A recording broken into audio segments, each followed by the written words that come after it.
माझे एक मित्र आहेत अजिंक्य लोध, ते कायम लोकांना मदत करत असतात. रस्त्यात काही अडचण येऊ दे, ते नेहमी त्यांच्या परीनं जे जमेल ते मदत करत असतात. सकाळी 8:30 वाजलेत. 8 वाजता त्यांचा कॉल आला मला की गणेशचं स्वयंभू तुरळचं स्वयंभू गणेश मंदिर आहे, तिथं एक ब्रेझा दोन्ही डिवायडरच्या मध्ये गेल्या, येणार का? मी म्हटलं येतो. त्यांनी फोन जोडून दिला. ती बघा ब्रेझा, आता बघूया आपण कशी आहे ती. ब्रेझाजवळ जाऊ आणि ब्रेझा तेवढी बघा मध्ये दिसते का मला गाडी, एक ही बघा गाडी ब्रेझा दोन्ही डिवायडरच्या मध्ये आहे. जाऊ गाडी काढू, दिसते का मला? हे होते असं लोक घालतात झोपेमध्ये. बघूया इन्शुरन्स आहे का. आणि बहुतेक हे मुंबईलाच चाललेली गाडी.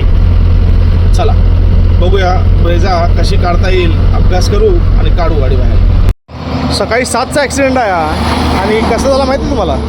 छोटासा दगड रोडवर पडला होता आणि साईडला ही माती दिसते तुम्हाला, थोडीशी खडी, थोडीशी वाळू तिथं पडलेली आहे.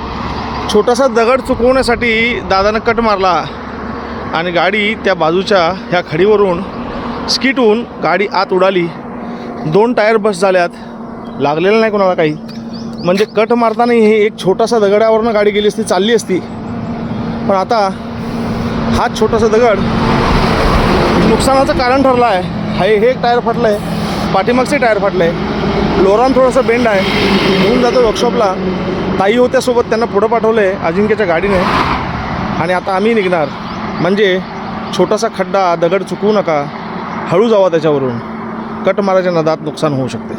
हा अजिंक्य लोध बघा, हा आता टायर नाही आहे 205/16ची, त्या टायरवाल्याचा नंबर बंद आहे. हा आला, त्या ताईंना घेऊन गेला घरी, फ्रेश होऊन ती आली.